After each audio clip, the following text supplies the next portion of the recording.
बिस्मिल्लाहिर्रहमानिर्रहीम अस्सलाम वालेकुम रहमतुल्लाहि वबरकातुहू। मेरी यूट्यूब फैमिली कैसे हैं आप सब लोग। मेरी दिल से दुआ है कि अल्लाह ताला अपनी रहमतें बरकतें नाज़िल फरमाए और आप लोगों की हर जायज़ ख्वाहिश पूरी करे। आज का व्लॉग रात तकरीबन 10 बजे से स्टार्ट कर रही हूँ मैंने लिए हैं 2 चिकन के जस्ट फिले, तो इसको मैंने फिंगर कटिंग में काट लिया और इसको मैं कर रही हूँ मैरिनेट। इसमें डाला मैंने नमक, लाल मिर्च का पाउडर और लहसुन का पेस्ट, थोड़ा सा डाला इसके अंदर मैंने सिरका डाल दें या फिर आप लेमन जूस डाल दें। इसको कर दें अच्छी तरह से मिक्स। इसे हम रख देंगे ढाँप के फ्रिज में। और साथ ही मैंने लिया जी मैदा 1.5 कप के करीब, और इसमें हाफ़ टी स्पून मैंने नमक शामिल किया है। इसमें डालेंगे हम पानी बिल्कुल रूम टेम्परेचर पे होना चाहिए, और इससे आप लोग आटा गूँध लें अच्छी तरह से। इसको अगर आपने पराठे टाइप बनाना है तो फिर इसके अंदर आप थोड़ा सा ऑयल या घी और थोड़ा सा चीनी आप शामिल करके इसका आटा गूँध लें, लेकिन मैंने सिंपल ही गूँध लिया आज। इसको भी हम ढाँप के रख देंगे और सुबह इंशाल्लाह इससे करेंगे हम जिंगर रोल रेडी।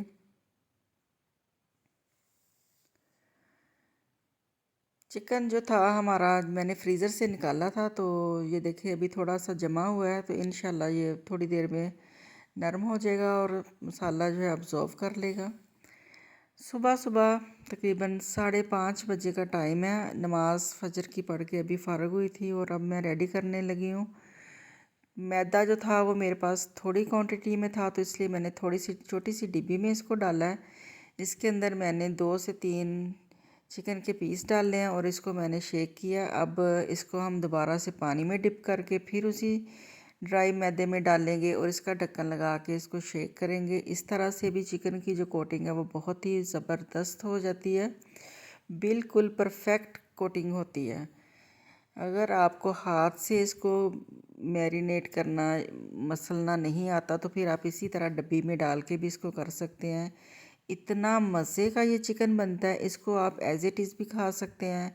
आपके घर में कोई गेस्ट आ रहे हैं, हाई टी है, कुछ भी है, तो आप इस चिकन को एज ए स्टार्टर भी यूज़ कर सकते हैं और इससे आप जिंगर रोल, पराठा रोल, इस टाइप की कुछ भी चीज़ें बना सकते हैं। किसी भी किस्म के सैंडविच में, किसी भी चीज़ में आप इसे यूज़ कर सकते हैं।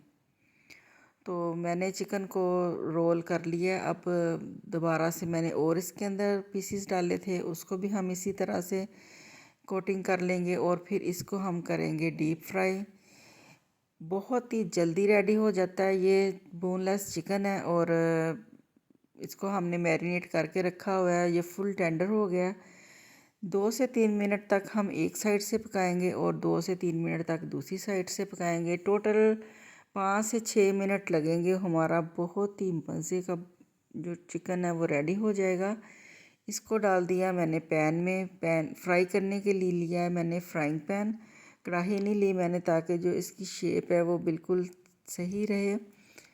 तो इसके अंदर हम डाल के इसे करेंगे फ्राई। जो आंच है वो मैंने बिल्कुल दरमियानी रखी हुई है, ना ही बहुत ज़्यादा आपने तेज़ करनी है और ना ही आपने बहुत ज़्यादा कम करनी है। अगर आप ज़्यादा तेज़ कर लेंगे तो जो आपकी कोटिंग है वो ज़्यादा डार्क कलर की हो जाएगी, और अगर आप आंच कम रखेंगे तो जो कोटिंग है वो ऑयल अब्ज़ॉर्व कर लेगी और फिर जो आपका चिकन है वो इतना मज़े का नहीं लगेगा।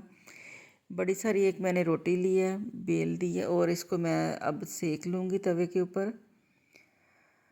ये देखिए चिकन हमारा बहुत ही ज़बरदस्त रेडी हुआ है।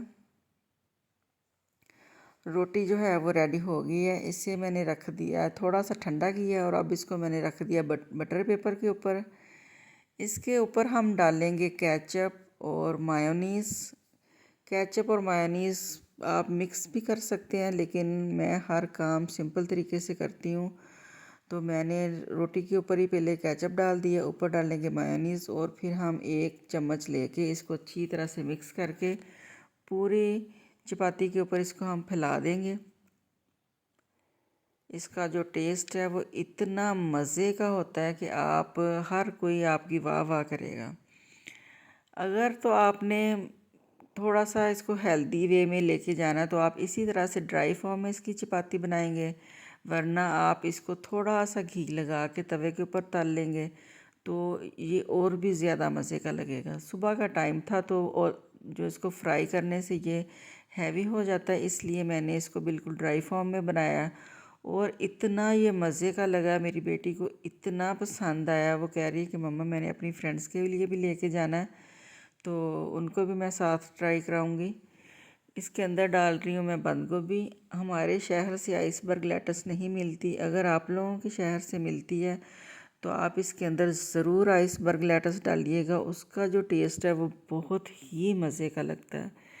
इसके अंदर डालना मैंने प्याज को काट के थोड़ी देर मैंने ठंडे पानी में डिप करके रख दिया था, जिससे जो प्याज है वो बहुत ही क्रिस्पी क्रंची हो जाता है और इसके अंदर जो कड़वाहट होती है, जो थोड़ी सी बहुत स्मेल होती है, वो भी दूर हो जाती है। अब आप देखें कि जो आप बाज़ार से रोल लेके आते हैं उसके अंदर इतनी फिलिंग डाली होती है जितनी हम लोग घर में डाल के बना रहे हैं। तो इसको अब हम कर लेंगे अच्छी तरह से रोल, और रोल करके इसको हम बटर पेपर में फ़ोल्ड कर लेंगे, ताकि ये देखने में भी खूबसूरत लगे और खाने में भी सहूलत हो, आपको गिरे ना नीचे। अच्छी तरह से इसको मैंने बटर पेपर में फ़ोल्ड कर लिया। काफ़ी बड़े साइज़ का मैंने बनाया है और इसको अब दरमियान में से हम नाइफ़ से काट लेंगे।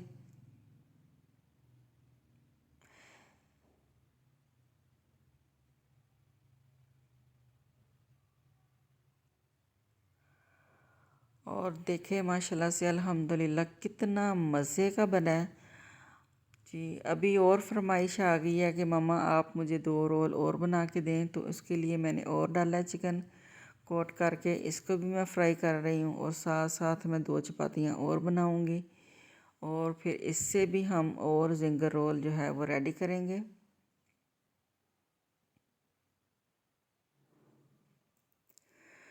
कल मेरे साथ मेरे मियाँ साहब ने कुकिंग करवाई थी किचन में, तो मैं इतनी खुश थी, और आप लोगों ने भी मुझे बहुत दुआएं दी। आप लोग कह रहे थे कि माशाल्लाह अल्लाह का शुक्र है कि भाई की तबीयत सेट हो रही है और वो किचन में आना शुरू हो गए हैं। इतने अच्छे आप लोगों के कमेंट्स आ रहे थे, इतनी आप लोगों की दुआएं आ रही थी, तो अल्लाह का शुक्र अल्हम्दुलिल्लाह। जब इंसान की तबीयत थोड़ी सी संभलती है तो उसका दिल करता है कि मैं कुछ ना कुछ करूं। तो अल्हम्दुलिल्लाह कल मियाँ साहब की जो तबीयत थी माशाल्लाह से सेट रही है सारा दिन, तो इसलिए फिर कल वो किचन में आ गए थे। पहले भी जब उनकी तबीयत सेट होती थी तो वो किचन में नहीं आते थे, उन्होंने कभी भी घर के काम नहीं किए थे। अल्हम्दुलिल्लाह कि कल उन्होंने थोड़ी सी मेरे साथ हेल्प कराई, और देखें माशाल्लाह से हमारे रोल कितने ज़बरदस्त और कितने मज़े के बने हैं। आयशा की जो कैटी थी वो आ गई है अपने बच्चों को लेके। इसको भगा दिया था इनके चाचू ने उस दिन, इसने उनका कबूतर पकड़ के खा लिया था। बड़ी कोशिश की उसको छुड़ाने की, उसके मेडिसिन भी हमने कबूतर के लगाई है, लेकिन वो बेचारा नहीं बचा, उसकी डेथ हो गई। तो फिर इनके चाचू बोल रहे थे बिल्ली को, तो वो अपने बच्चे लेके डरती हुई यहाँ से भाग गई थी। मोहम्मद और आयशा इनको बड़ा ढूंढते थे कि किसी तरह से ये दोबारा से हमारे घर आ जाए। इतना वो इनको बुलाते हैं कि आप लोग आ जाओ, लेकिन जब इनको बहुत ज़्यादा भूख लगती है, बाहर कुछ नहीं मिलता खाने को, तो फिर ये आ जाती है अपने बच्चे लेके और दूध पी के फ़ौरन से इनको लेके चली जाती है। अक्सर ही ये होता है कि रात को काफ़ी लेट ये आती है, और फिर मैं इसको 8 साढ़े 8 बजे दूध देती हूँ, या फिर आधी रात को जब ये आए तो फिर सुबह सुबह जब मैं फजर की नमाज़ पढ़ रही होती हूँ, जब मैं वज़ू करने उठती हूँ, वॉशरूम वगैरह में आवाज़ आती है थोड़ी सी, तो फिर ये फ़ौरन से विंडो के पास आके म्याऊं म्याऊं शुरू कर देती है। मुझे पता चल जाता है इन्हें भूख लगी है, तो फिर मैं पहले इनको दूध डालती हूँ, फिर नमाज़ पढ़ती हूँ। जो उस दिन मेरी सब्सक्राइबर ने मुझे गिफ्ट भेजे थे सऊदीया से, शर्ट्स वगैरह, तो उसके साथ लाइनिंग लगानी थी।